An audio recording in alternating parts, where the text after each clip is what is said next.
Coming tonight. If for those of you that don't know me, I'm Dan Wiener, and I'm the president of CIBS. And I don't know about you, but I could use a drink. So let's get started. I want to welcome everybody to our first ever, I guess, Future Gen virtual cocktail party presented by CIBS and the Cocktail Guru. Before I introduce the co-chairs of our Future Gen committee, I just want to take a minute to individually thank our sponsors. So when COVID struck, a year ago now, one of the first events we lost was our Future Gen event. It's always been a great event. We always get a great turnout. We've had it at the Founders Room and in Huntington. We closed down Six Harbors Brewery. We've had it at the Britannia Yacht Club. And we had Mo Green, Dave Curry's band from Farrell Fritz play, which is always a great time. So this year's a little different, but it's going to be great. And I just want to let everybody know that we did leave money in our budget so that when we finally do get a chance to meet in person again, we'll be able to have another Future Gen live event. So Christine, thank you for putting this up. Let me make sure I can see everybody. Hold on, I got to change the view.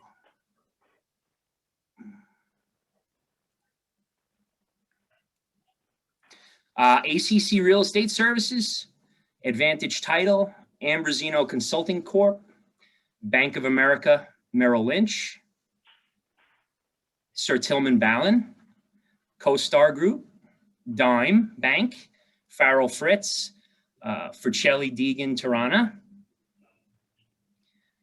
Henriksen, Jovia Financial Credit Union, Merit Environmental Consulting Corp., Milvato Property Group, Regis,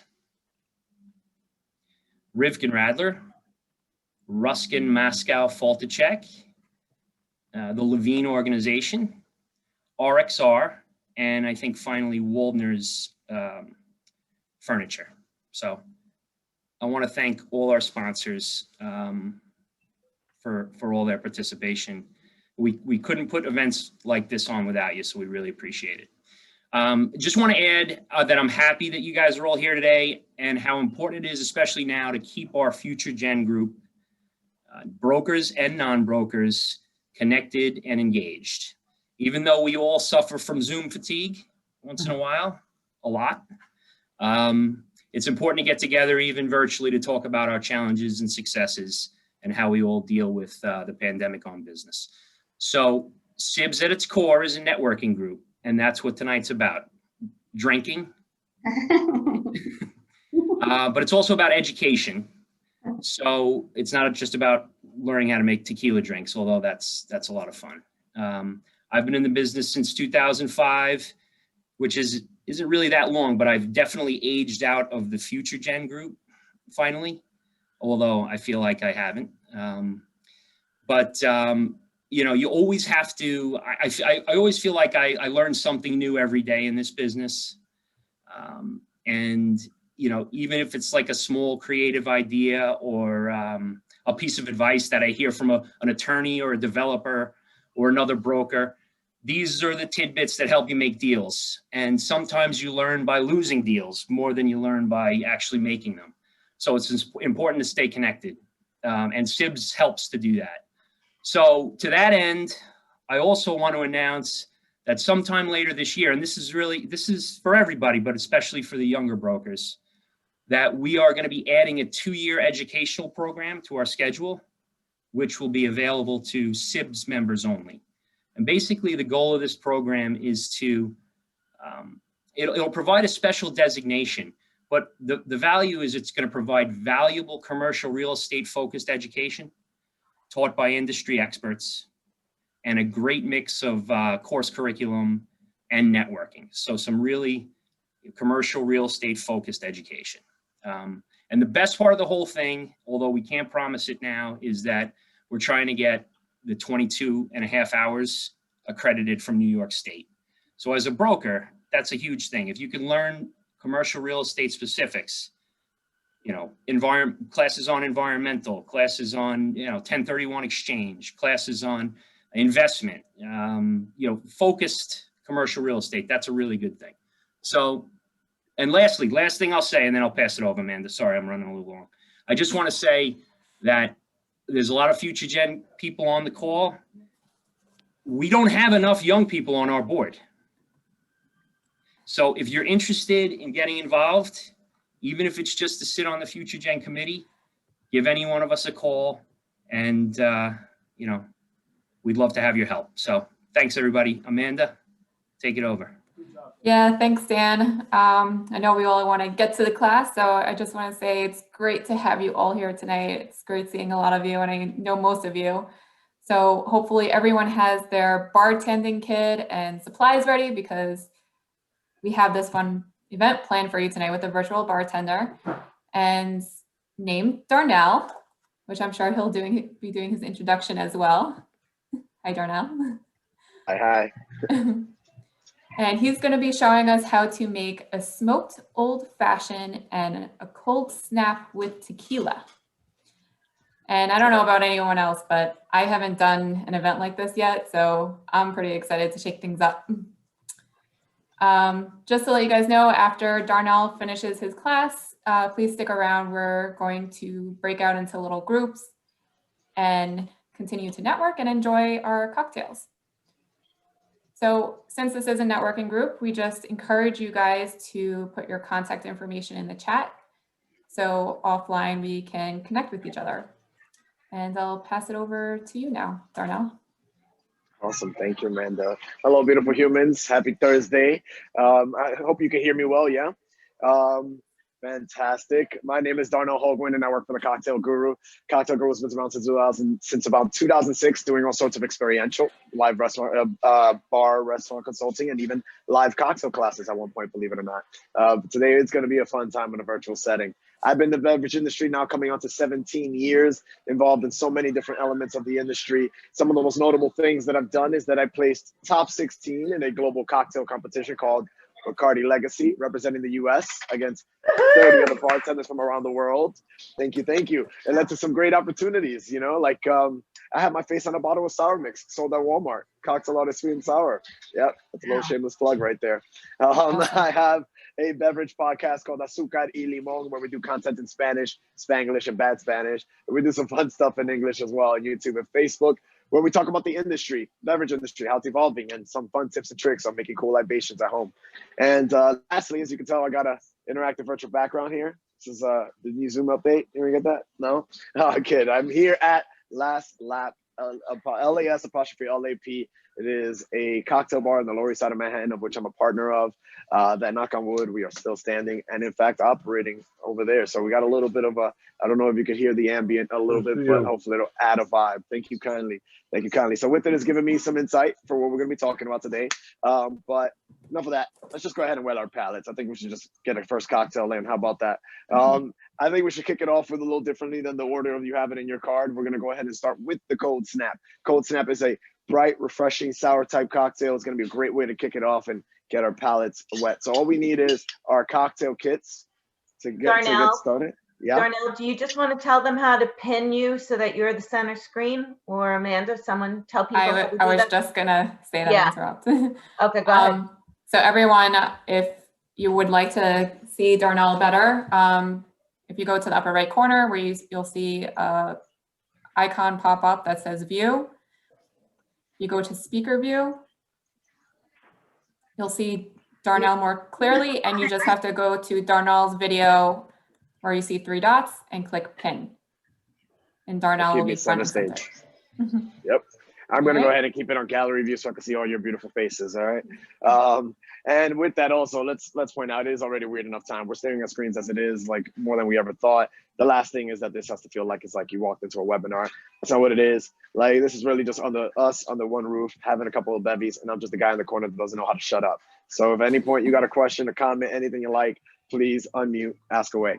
But with that, we have what we need to get started with our first cocktail. Our Cold Snap is our cocktail shaker. You want to go ahead and bring that out. And as well as our jigger to measure our ingredients with. You could use, you could go ahead and use any sort of shaker can do, or mason jar with a lid. This is a Boston shaker, it's 2 pieces, goes small tin into large tin like that. You may see You may have seen it as a glass, or may have it as a glass going into a large tin like that. There's also what's called the cobbler shaker. That's 3 pieces. It's a lid and a cap with a base, right? Fantastic. Though anything that can conceal and that can seal the liquid in, and you're able to shake your ice with it, will do just fine. I have a question for everybody. When you're making cocktails at home and you have all your ingredients in front of you, you have your booze, your cups, your glasses, your tools, your ingredients, your ice, what's typically the first thing that you start with in making your cocktails? Having a drink before you make the cocktail. You got to warm up, okay? That's how it is. It's the best way to get like the steadiest pour too. What's another step we usually like to take when we're making our drinks at home? What's usually the first thing we do? Ice. Ice. That's right. More often than not, we are always putting in ice first. Well, with that, today, you beautiful humans, we are going to unlearn that. Ice is going to be last. Why is ice last? Well, because ice to a bartender is a lot like fire to a chef. So the way that we use this ice will affect the flavor and texture of our cocktail. But unlike fire, ice melts. So if I add my ingredients, add my ice in first and add my ingredients, by the time I'm ready to shake, I'm going to end up with more dilution than I really wanted, right? Another thing we want to do is we want to work with our cheapest ingredients first. Why? Well, let's look at the cold snap. We can start off with the lemon juice, and then we hit it with our honey ginger. And oh no, I overdid on the honey ginger. That's all right. I could get rid of that. But if I started with my spirit, and then I added lemon and overdid it with the honey, that'd be a tragedy. And I don't think we need any more of that, right? So let's go ahead and take care of our pockets and take care of our spirits and work with our cheapest ingredients first. So to measure, we need a jigger. This here measures 2 ounces to 1.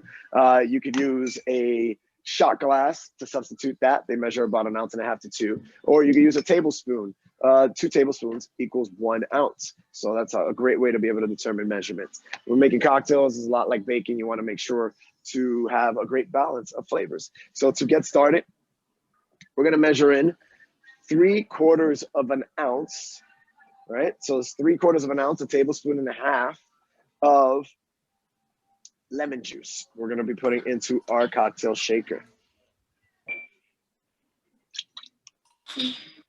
Okay.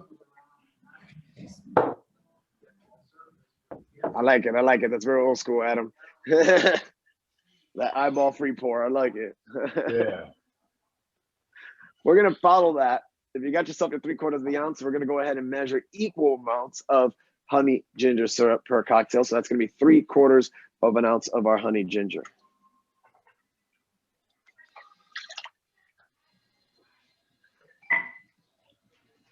So far, so good, yeah? So far, Okay, so forward. good. We got our lemon juice. We got our honey ginger. They're both at equal parts, about 3/4 of an ounce. And now we're going to go ahead and measure 1 full shot glass, or 1 full measurement, 2 ounces of tequila to put into our cold snap. So we're going to measure 2 ounces or 1 full shot glass worth. Free pour. Like it. Like, it'll be a happy Thursday for sure. Great way to start the weekend.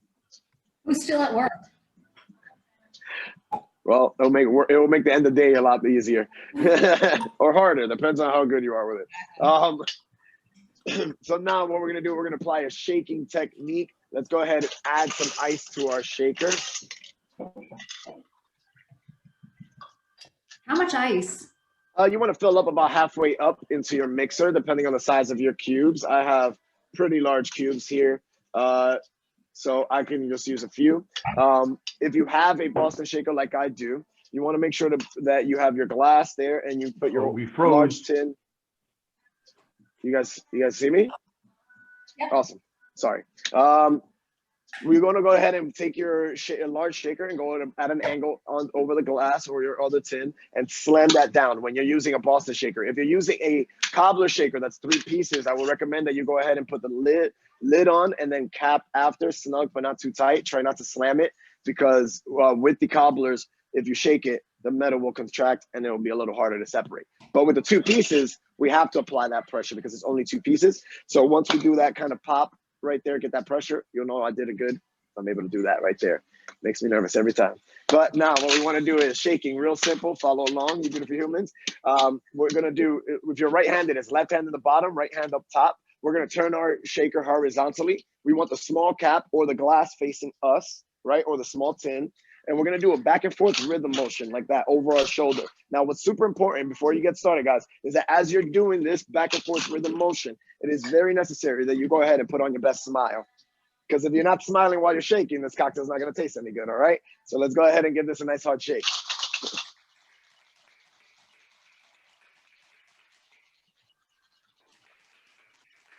Loving those shakes, loving those smiles, looking good, looking good. And after about 10, 15 seconds, nice hard shake, you can feel that ice, like the shaker getting colder. Our ice is getting quieter in our shaker. Get a nice little level of froth there. Let's go ahead and grab a stem glass or any vessel that holds liquid will do. And stem glass is preferred just simply because we get to keep our hot hands away from our cold liquid. Okay. And you want to go ahead and give that a little strain.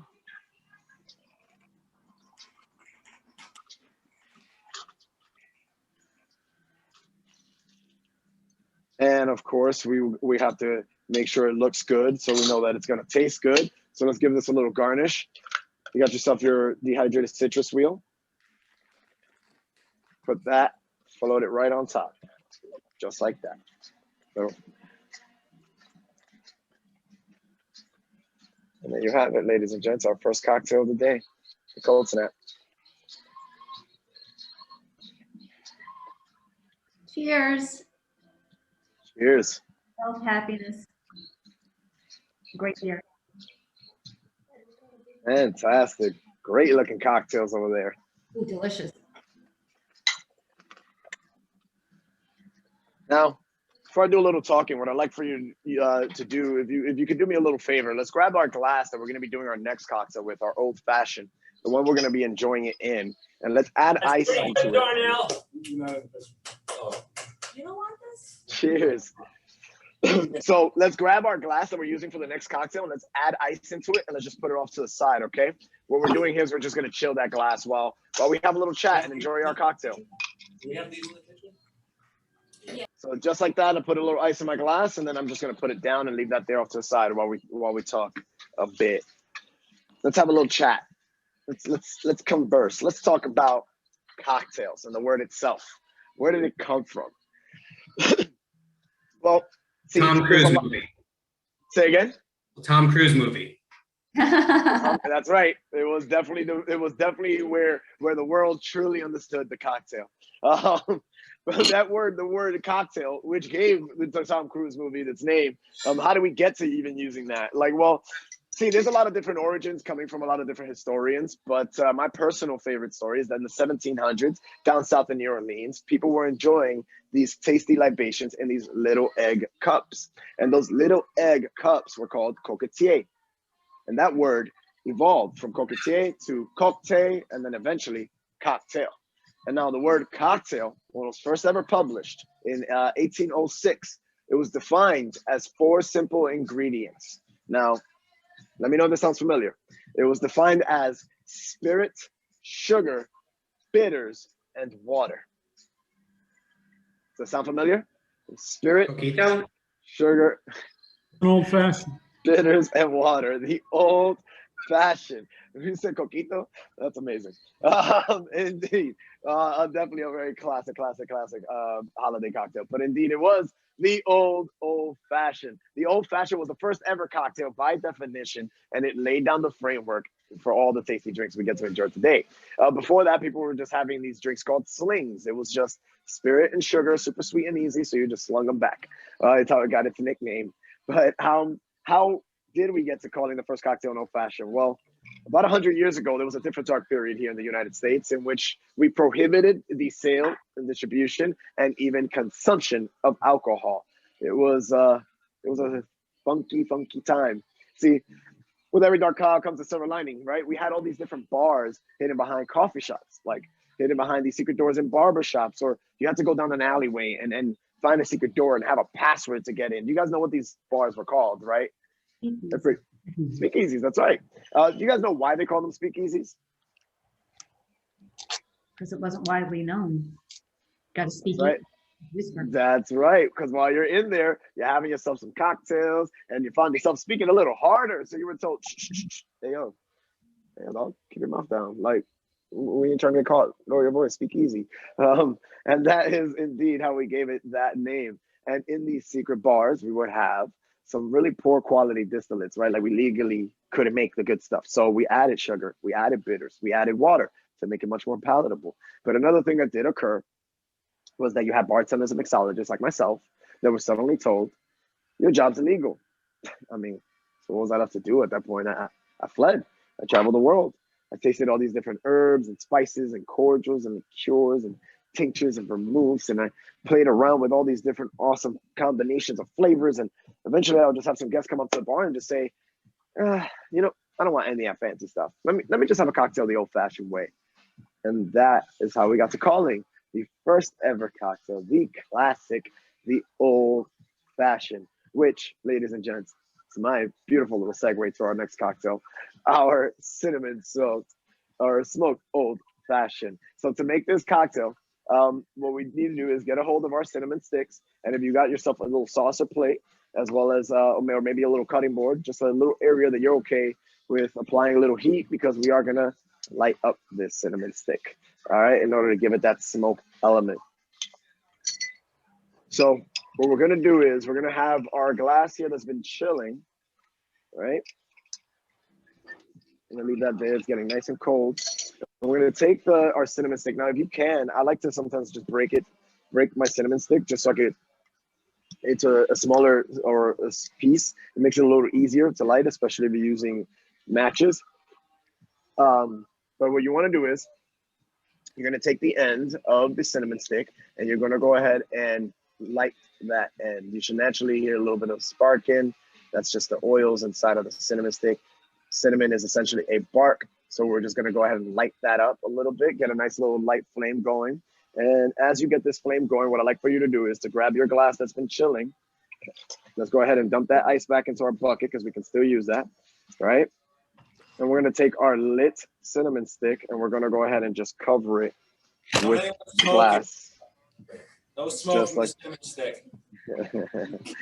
That's right. It's not illegal in all states yet.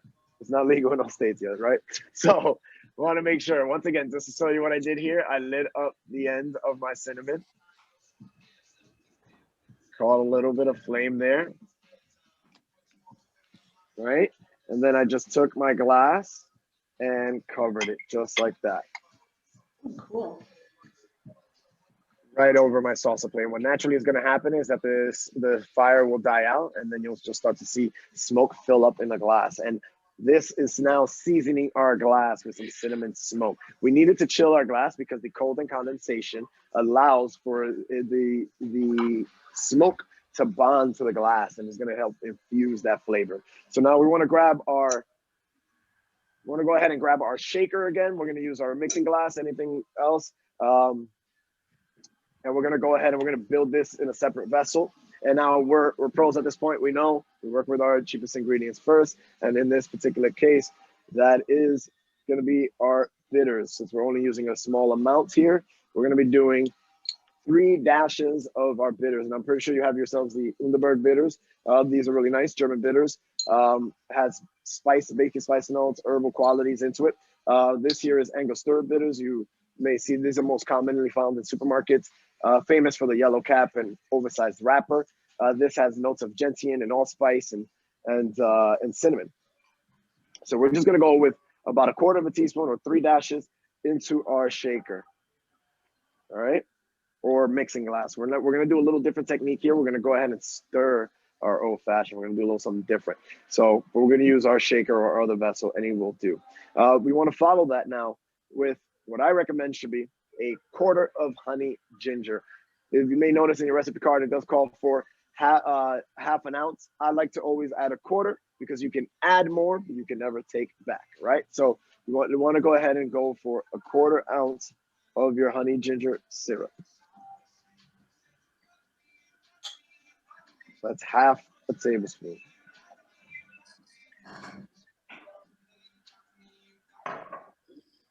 How we doing? Following along? We good? It's pretty easy, right? So far, so good.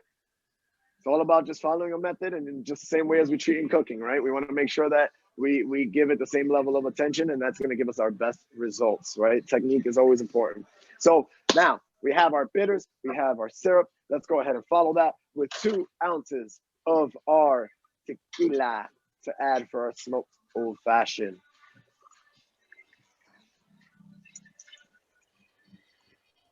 Maybe a little extra kiss too. I mean, you know, it's Thursday. Like it's gonna be a nice little day. So maybe give a little extra love, little something. Now, this is a stirred and boozy cocktail. But what we want to do here is we're going to try a little something. Let's grab a couple of cubes of our ice. Let's grab a couple of our cubes, right? And I want you to just kind of throw them in there. Just 2 cubes, nothing crazy. And I'd like for you to grab your spoon, or you can use a chopstick or a straw. The goal is to not agitate the liquid, just really kind of slowly melt the ice. And we're going to give it a couple of rotations. And what I want you to do then is, after a few rotations, grab your hand, put your thumb against your palm, right? Put palm facing down. You'll notice you get a little divot there. And after a few rotations, then what I want you to do is grab your spoon and put a couple of drops in the back of your hand and give it a taste. This is a great way to what we do as bartenders to make sure that our cocktail is balanced without obviously taking our spoon and just, right? So this is your opportunity. Remember, it's a stir boozy cocktail, so it's gonna have a little bite. But this is your opportunity to know, is it too bitter? Is it too sweet? Need a little bit more love of that tequila? Like, this is where you get to tweak it. But if you're happy with this, like I am, let's go ahead and add some ice then.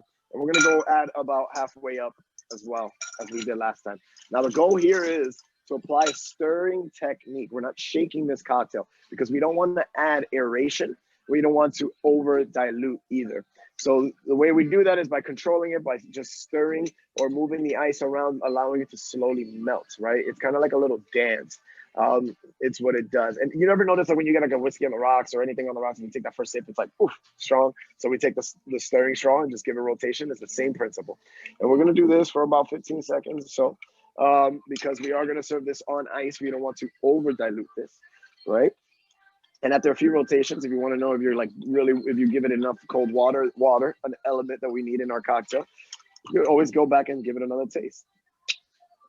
That's pretty good for me right here. So I'm going to go ahead and put that off to the side. And now I'm going to grab my glass that's been marinating over here. And let's go ahead and just lift that up. You should get a nice little pillow of smoke coming out. It smells amazing in here now. So good. Let's put some fresh undiluted ice into our glass here.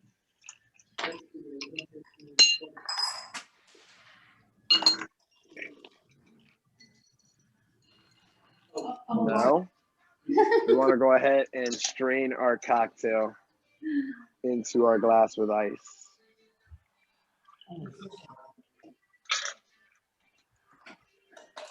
And you can either take a little piece of your cinnamon stick if you like, or your cherry that's been provided. And then I like to always just kind of give it a little bit more smoke. So I'll just light a little bit on the end, not too crazy, so I don't have any like char, just something to kind of release a little bit of the oils. And just put that right on top. And there you have it. Our smoked old fashioned. Cheers.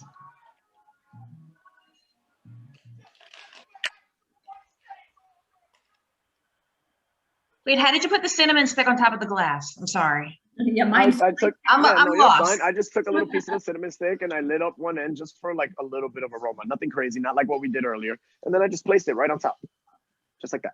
Oh, on the side. Oh, cool. Oh, mine didn't fit. Okay. So you need a smaller. Yeah, you could like, if you could, yeah, you could try to break it, or maybe just kind of like, if it's still fresh, you could always stick it inside as well. Let that kind of poke out like that. See what I did here? Okay. Right. Cool. What about the cherries? Let's add a little cherry to it. You could go ahead and top that off with a cherry. Old fashioned classically does not take a cherry, but those cherries are pretty yummy, so I recommend them.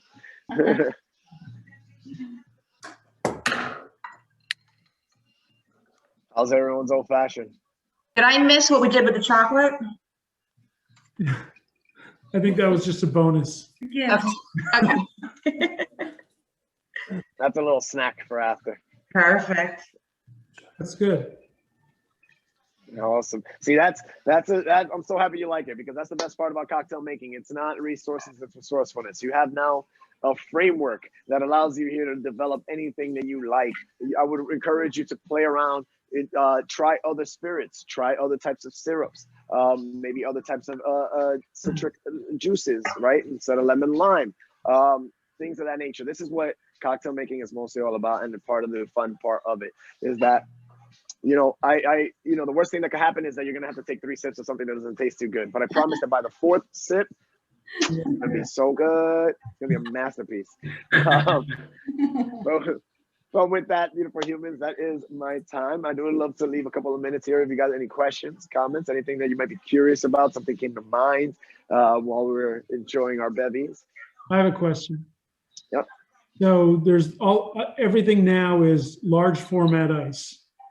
So it's like a big deal, right? And so is it only for, straight spirit like bourbon or scotch, or do you use it for other things? Or? Oh yeah, no, it's actually very, very, you can use it for anything, honestly. And one of the goals, the reason for the large format ice is that the larger the cube, the greater the surface area, the slower the melt. So it means that it allows you to have a cold drink longer without too much added dilution. Now, don't forget, dilution is important, right? We talked about water being an ingredient in a cocktail. So that's why, even in our cocktail bars, for example, I have here these 1 by 1 1/4 inch cubes called the cold draft, because as we mix with them, it allows me to make my drink cold without putting too much water dilution into it. So even if you wanted to put, say, your old fashioned obviously is on the rocks, but let's say you wanted to take your cold snap and put that on the rocks, then you can go ahead and do that with a large format cube, and it'll allow it to stay cold but not get watered down on you any further. And that's really kind of overall the goal of that. I wouldn't typically recommend mixing with those larger cubes. Like the 2-inch cubes are not so bad, but like, you may have seen in some fancy cocktail bars, those like really big, like 4-inch cubes type things. I wouldn't mix with those because of the fact that it won't give you the amount of water you need. And the spheres too. And the spheres as well. I would prevent from that, because then you will also get what is necessary when you're using something like shaking, which is aeration, right? It works kind of like a blender bottle, the little whisk ball inside. The ice kind of creates that bubbly, aerated texture to the cocktail that is very necessary. So I wouldn't normally use those larger cubes for that. I'd save it for serving. Thank you. Is there anything that's an old drink that's new again that you've seen?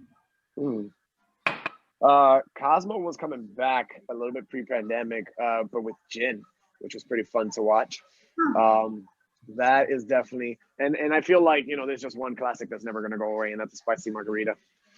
Doesn't matter what era or what everybody chooses to switch up to in drinking, spicy margarita just always reigns supreme.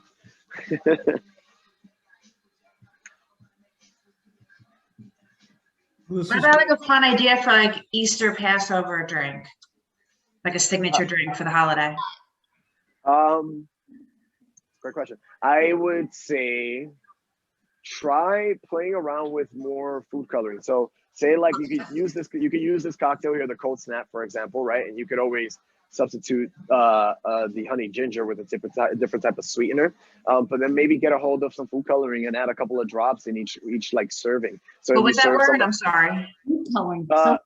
Food coloring. Oh, So food just like- coloring. Yeah. So the same way as we'll color our eggs, the hard-boiled eggs for Easter, you can kind of make this same cocktail, and you notice it's a kind of opaque cocktail. It's not very it's not one polarized color. So you could always add a couple of drops of food coloring per serving, so everybody has like a different colorful drink, but the same tasting drink.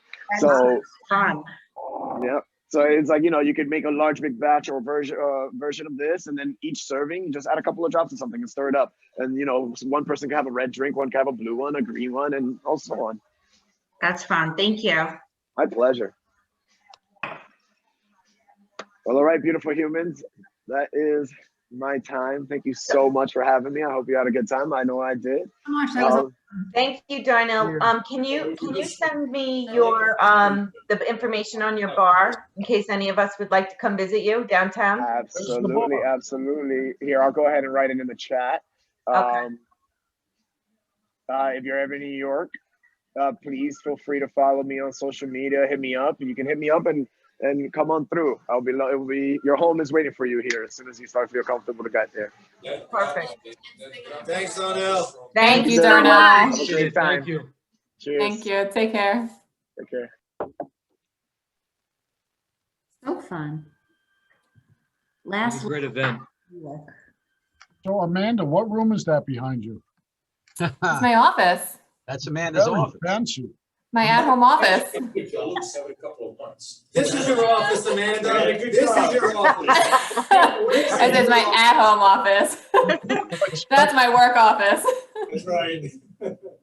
We have pizza too. Anybody want? Oh, wow, look at you guys. Hey, Jack. Hi. Hey, Max. Hi, John. So fun. No, Clem, you want to take it That was- over? I thought that was great. we're unmuted.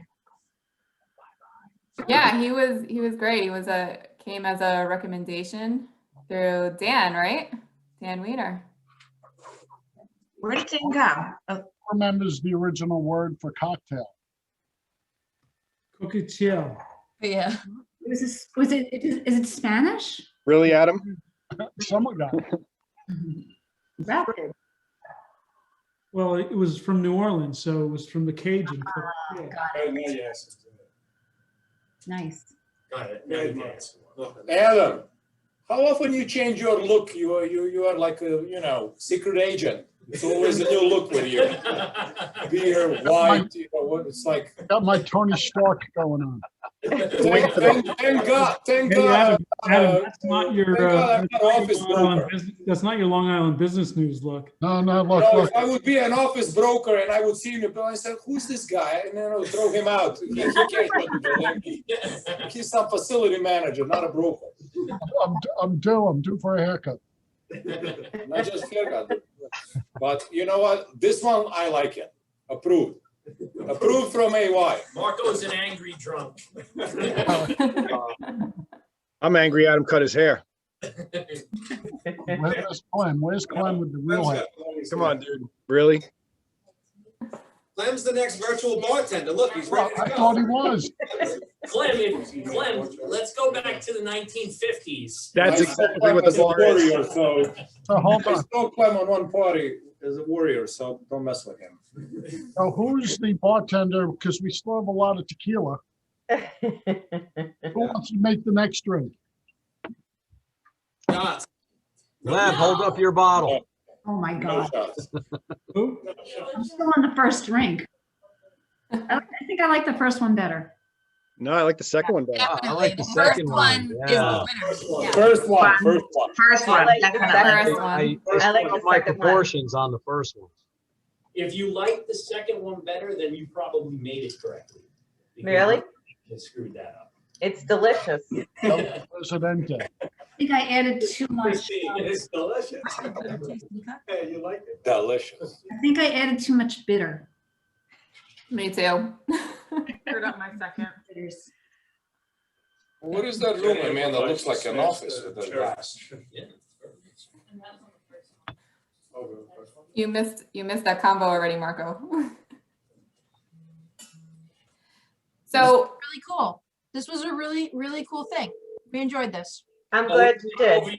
It's not over yet. Not even close. Oh, yeah. The Funny part, now, Here is our drinking, so it could keep going as long as the drinking keeps going. the fun was pretty big. So we were thinking about breaking up into rooms and networking with a smaller group, but This is small. I'll leave it up to you guys to vote.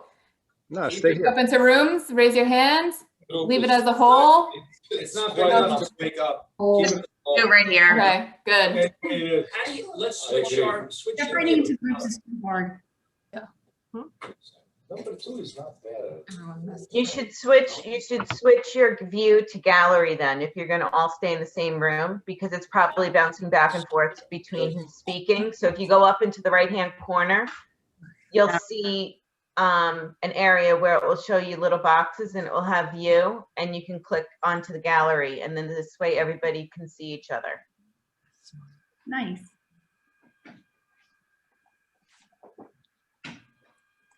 There's no gallery on a phone, is there? That I don't know about, I'm sorry. I'm not familiar with that. Very clear. Mike, I think the I think you're just motion is- scrolling. I don't know. I'm looking at Jackie and it says Max Rockland under her name. Yeah. Yeah, I was gonna. Did you steal my name? What's I going did on with steal that? What's going on with that? No, Oh. Jackie and Max are really the same person. You never knew that, did you? So who? Don't expose our secrets. Liv. Where Come am on. Yeah, even on your picture, your video, it says Max Rockland. Who am I? Max? Max, Adam, did you Oh know? God. you hacker. Yeah, it was all me. All right, I'll be you. All right, so who of the young, like, who, South Connecticut. ACC space. All you need to do is crack your bottle of tequila because you missed the whole show. I'd like to hear from some of the real future gen, some of the real young people, like, why did you get into this business? Especially at a time like this. Or babies. Anybody got Joe, tell him. Well, I got into this business in 2017. I was just out of college, 9 months out of college. I didn't really know what I wanted to do, to be honest. And I had a friend that worked at Brown Harris Stevens. And I sat down with him and just talked shop with him. He told me how this business went. And I did my research, saw the earning potential. And then I really just decided to give it a shot. And I got the hang of it pretty quick. Had some early success that kept me motivated. I had good people around me. So I've been grinding, just trying to get through this tough time like everybody else. And where Long are story you short, at? What firm are you with? I'm with ACC Space. With these guys. Hey, Ralph. So I think, you know, I got into this business about 20 years ago, and some of you guys have been in longer than I have.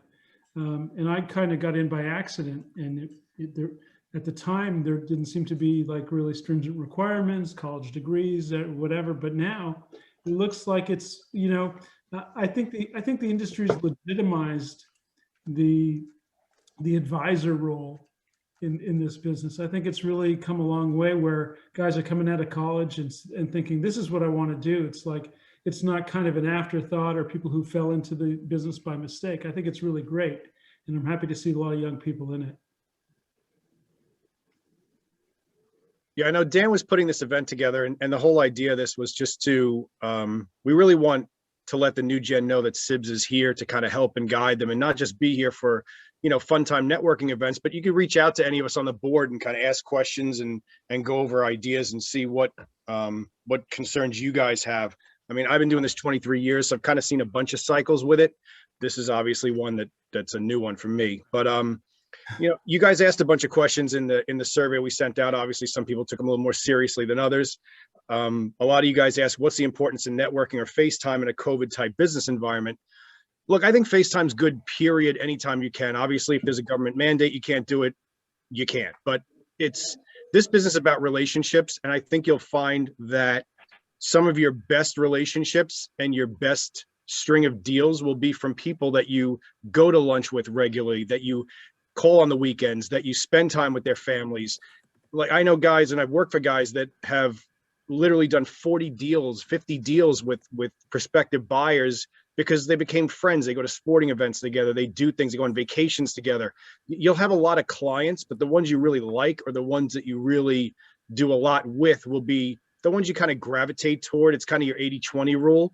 And I feel that it's really just important to nurture those relationships. And I know when COVID first started, I was just reaching out to people, say, hey, how you doing? You know, are you sick? You know, is the family well? Is, you know, how you doing business wise? And I think that kind of means a lot. We're obviously not supposed to be cold calling during this time, but we're not residential brokers, so we kind of do what we want. And I think that, you know, it's always important to do this, but probably more important now because we can't be face to face. And while we don't prefer to do events like this and have these two-dimensional type events, I think that it still needs to be done. And I think that CIBS is going to really try and put an effort, depending on how this opens up, to make some really good events toward the end of the year to make up for what we're limited by. So we're glad that everyone came here to hang out but like, once this meeting's over, like, feel free to reach out to us and ask us questions or bounce things off us. Or if you feel you're having a problem with a certain kind of deal, we've been there. So that's yeah, I would, Clem, if I could chime in, I would agree with that completely. And you know, the thing about this business, I think, is that it's really based, especially in the brokerage community, it's based on trust. you're representing a landlord, I'm representing a tenant, or vice versa. And if I know you, then I already know you've made an agreement with the landlord that we're gonna both get paid. We're gonna both get taken care of. On this call, I've done deals with, half a dozen of the guys on this call. And if I look at, a guy like Adam Rockland, I know, Who's drinking and driving. Who's drinking and driving. But if I'm looking at a guy like Adam, I'm thinking, I don't have to worry. I don't have to start the conversation with, hey, have you got an agreement in place with that landlord? I already know that Adam's a professional, and it's because we've done deals together and because we have a certain level of trust that I know that eventually at the end of the line, as much as I like doing this business, doing this for free, I know at the end of the line, I'm going to get paid somehow. So that's the value, I think, of networking. To come back to the original question, which is getting to know the people. Like Clem said, you don't necessarily have to spend weekends with people, but boy, it sure helps if you can, go to a CIBS event and have a cocktail and get to know somebody a little bit better, maybe get to know their partner. It makes things a lot different. And that trust is what really is going to make those deals work better for you down the road. Cheers. I'm sure the lawyers could attest to that too. Can we hear what businesses the next gen people are in? What service lines, like John G. Newsy's up there? Hi, everyone. I hope everyone's healthy and well. Families are healthy. I'm in an industrial real estate broker, work with Tom DeLuca, Nick Galipoli, and Frank Frizzalone. So far, I know Marco very well. I did some showings with him. Right now, obviously, everyone knows with e-commerce is a main facet of COVID. Everyone ordering online via your cell phone or computer. It's a busy time for industrial real estate brokers. I've only been in the business for a year. It's been a struggle, but I'm still finding ways to get deals done. I haven't lost touch with what I want to do. This is something I want to achieve and succeed in. So I've been keeping my head forward and trying to get stuff done. So I'm happy to be in CIBS and, reach out to you guys when I can. When Frizzalone's not Thanks, busy John. doing the Frank Sinatra impression, you should listen to everything else he says. Of course, of course. Yeah, one thing that I would say, being one of the attorneys that come to these somewhat regularly, just echoing what everybody else says, is that for brokers, we can be a resource. Just to answer a question, we do it all the time, particularly with like accountants and things like that. Got a call the other day from someone I've built a relationship with over the years, and we just, feel free that he has a client in his office, picks up the phone, gives me a call, just ask me a question. And, it's usually limited facts that I'm aware of. So the advice is limited, but, it can help point somebody in the right direction. So if people have questions, we're here. Yeah, I think it even goes beyond that. I mean, like, you don't want to do this in a vacuum. You want to have attorneys, accountants you deal with, but you want to know who the land use attorneys are. You want to know who's strong in a certain town. You want to know who the architects, the engineers, if that's the kind of business you're in, if you're doing retail and development, investment sales, you want to know who can read a CBS lease versus who's never seen one before. So you want to be tight, and you should make your own little group that's kind of your go-to, in addition to even brokers that don't do what you do. I mean, I get retail guys and office leasing guys call me all the time and say, hey, I've got this type of property. How should I be putting an OM together, or how should that work? And I'll do the same for something that I don't really handle.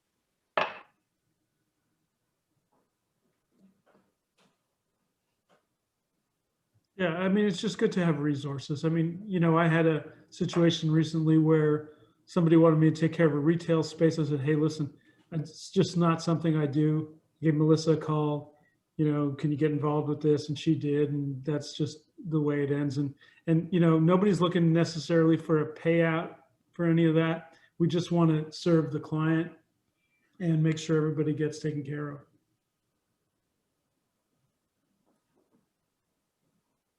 I mean, I know we had you guys fill out questions, but what else are you thinking? What else are you seeing, and what concerns do you have? And I'm speaking mostly to the younger guys.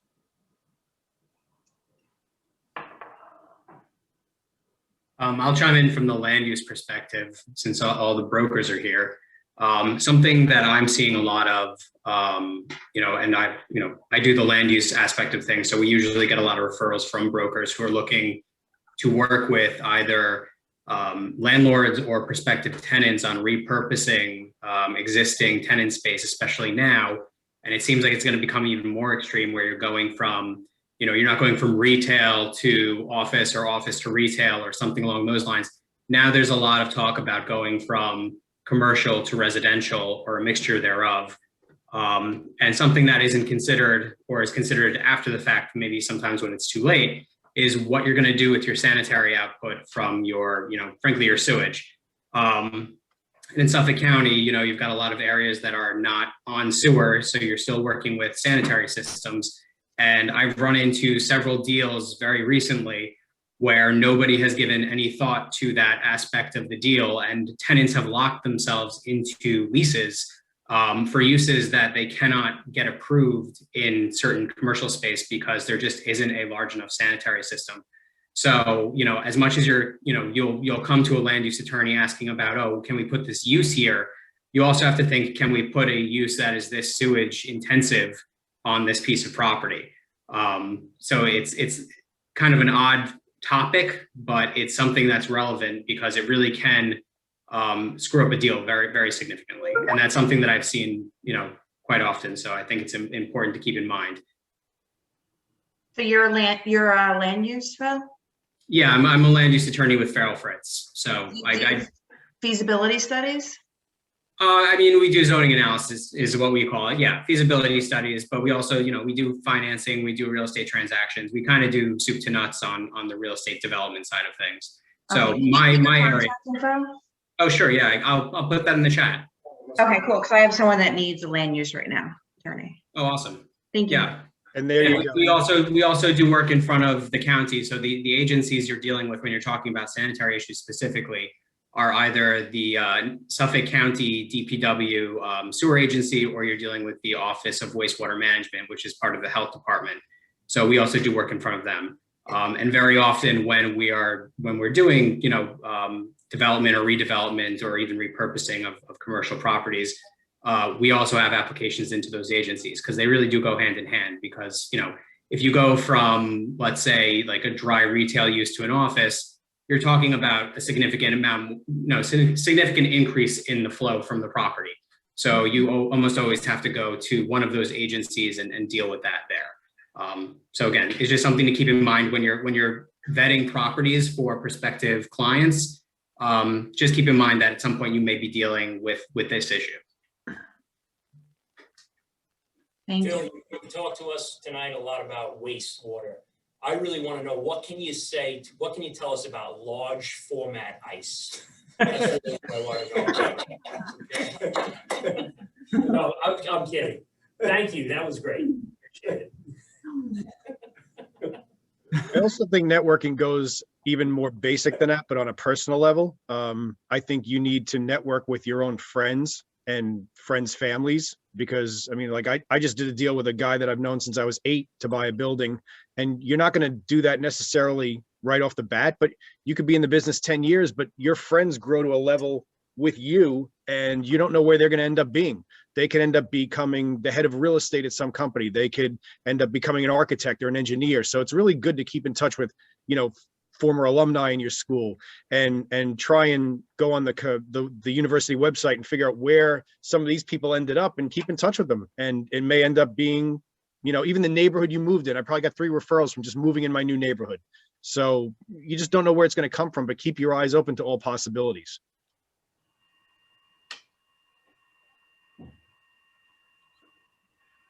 Am I the only one talking here? Is Sunny there from the ACC group? I saw ACC. Yeah, right, Sunny's here. Hi, Speak up, Sunny. Amanda. It's Melissa. Nice to meet you. Hey, how are you? Hi, how are you? Good seeing you guys. I actually had a question that's kind of like the last topic we were talking about, which was I have a lot of customers, more of the smaller tier investors asking me if it's possible to buy a retail or an office building, a small one, probably 10,000 square feet and below, and repurpose it for some type of light industrial use. And what would that entail? Is that really feasible? Or is it like, what is the process? Can somebody sum it up for us? Depends on where it is. You know, first of all, is the land I know suitable it's for gonna vary that? from town to town. Well, just even location, you know, is like some of these guys are taking retail pieces and converting to industrial because of the demand. But if the demand stops once Amazon fulfills their centers, what's it going to be then? Is it going to go back to medical? Is it going to be retail once again? It's really, it's just knowing the trends, you know, what tenants are out there looking. I mean, I know, and Melissa can attest to it too, when back in the day, you knew exactly what retail tenants were looking and who was paying the most.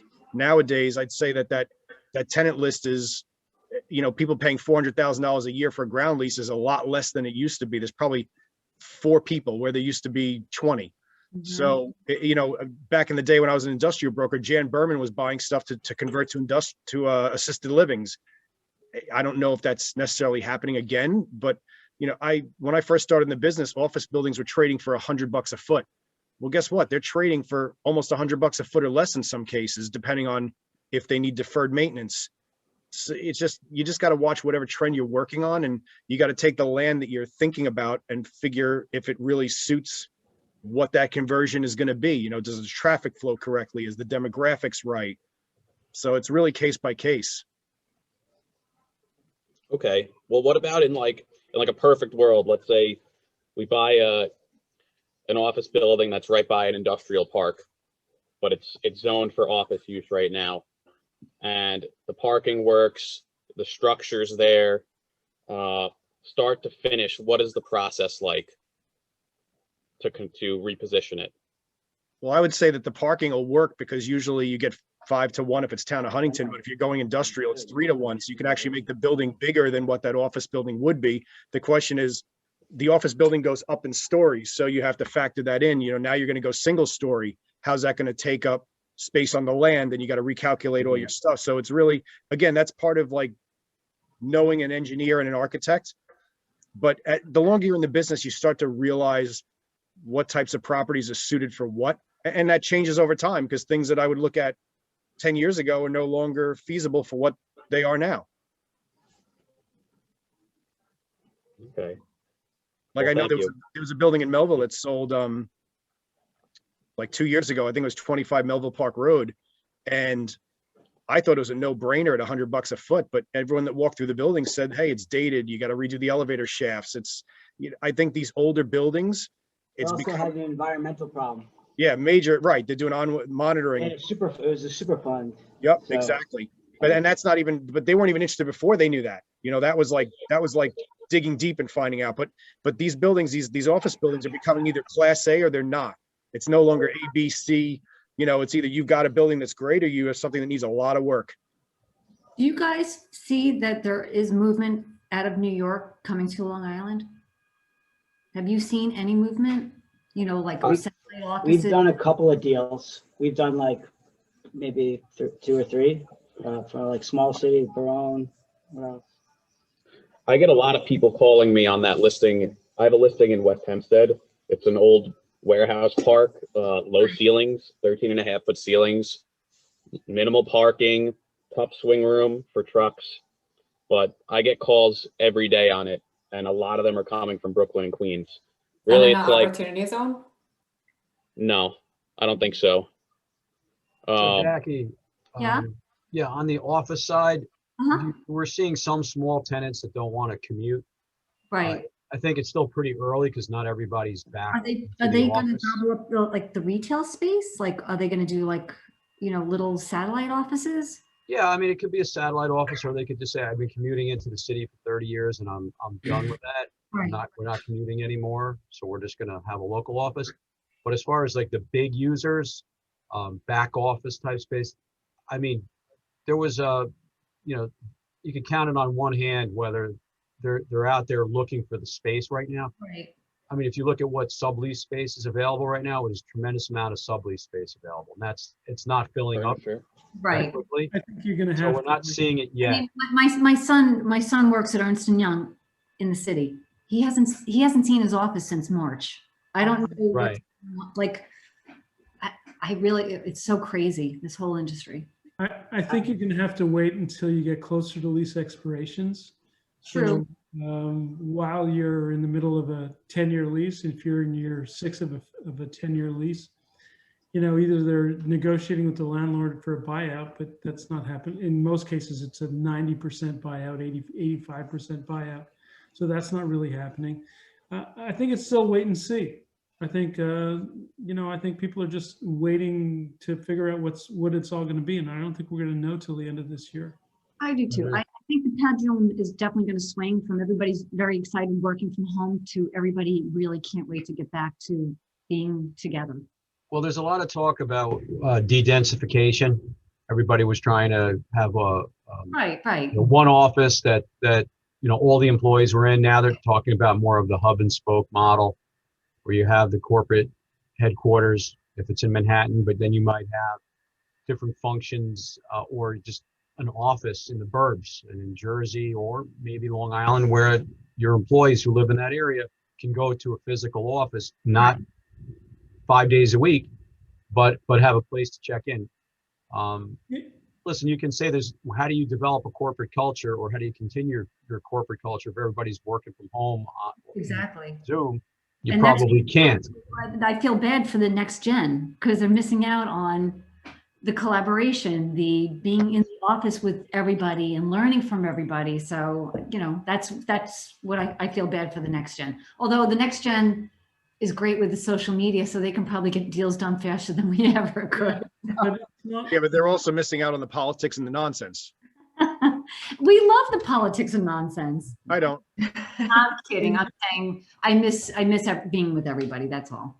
I think the biggest challenge for employers is going to be recruiting and training.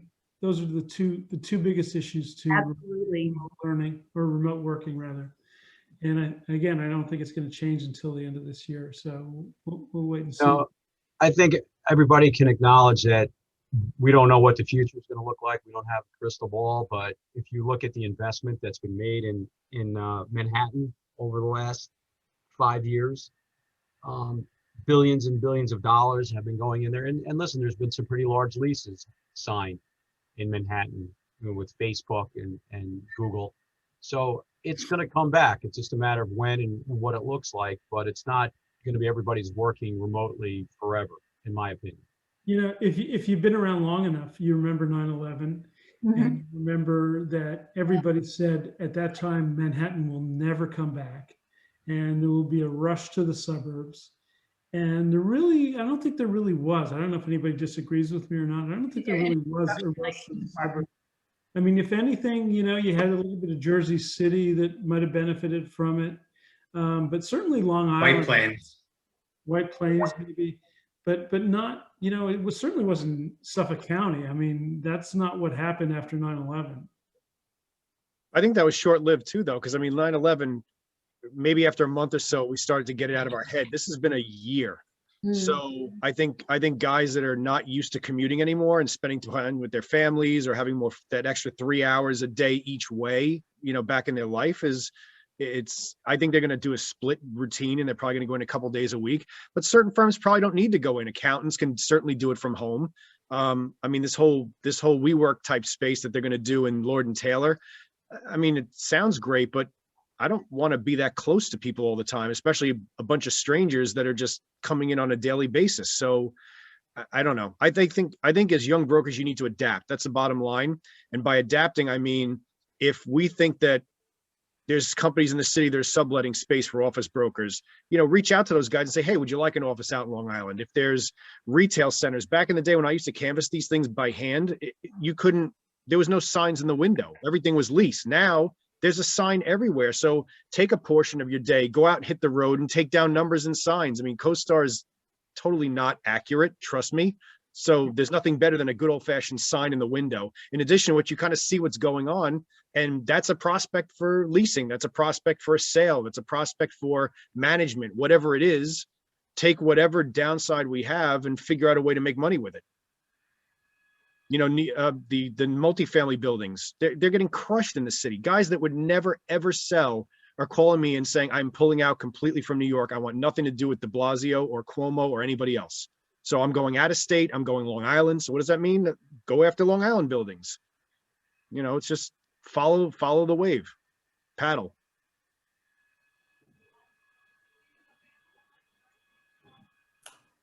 Agreed.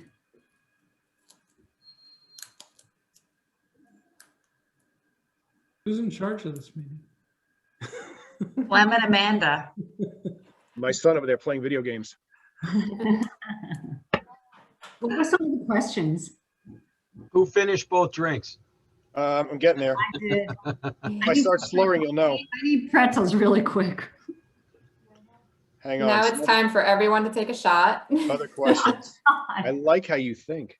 So I think the senior statesman, and I don't mean that in a bad way, but I think the senior statesman in the room is Ted Strategos, and I haven't heard a word from Ted Strategos. Oh, he's on the spot. Oh.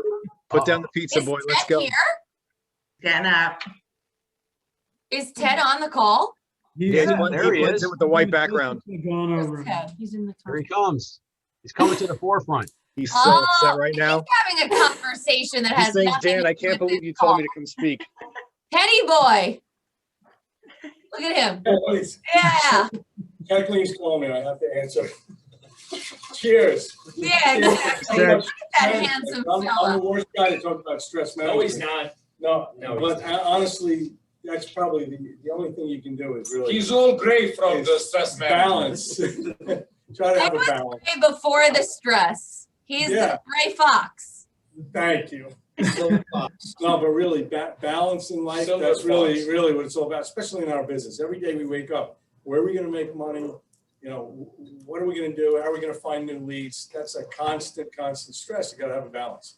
So I go sailing, cross-country ski, hiking, whatever, it's something to clear my head. That's all. Did I answer your question? Yeah, no, Is that good? don't take yourself too seriously. But I like- You have to have a balanced life, or else you're gonna stress out. And this business is, the brokerage, on the brokerage side especially, we kill what we eat, and you Right. just have to, as a young person, you really have to be careful. Dan, how did you go from your home office to a conference room? What's No, he that? wasn't in his home office. He was in his office. No, I here. was in my office. I wanna go right over there. Right. Look at you. Create a time machine. No, but Right. seriously, you wanna know what else? Dan's saying, you know, this is all about large format ice. And, you know, that's it. I mean, we kind of really try to, you know, we work hard and we play hard because you gotta laugh. Because if you can't laugh in this business half the time. So that's it. And that's why networking groups like this are important. Yeah, I think this was great though. Yeah. Good job. It's good. Yeah, so I also want to encourage like the younger people in this group, if they know anyone in the business who didn't come tonight and think that this will be beneficial for them, we definitely encourage you to invite them next time for our other events. And even we have educational events as well all the time, so Definitely. mention that to them. Sounds good. All right, well, I think that's, Cheers. that about wraps it up, Nice. right? We have about a half a bottle of tequila to polish them up. Oh, man. I think I got more than that, Dan. Oh my God, I have Ew. How much pizza's left? much. Will be the new office drink. Yeah. Great Come to job. Come to the Rockland Lounge whenever you feel like. Nice. Good night, Thanks, everybody. guys. Thanks, everybody. All right, thank you, everyone. Great event. Thank you. Bye. Have a-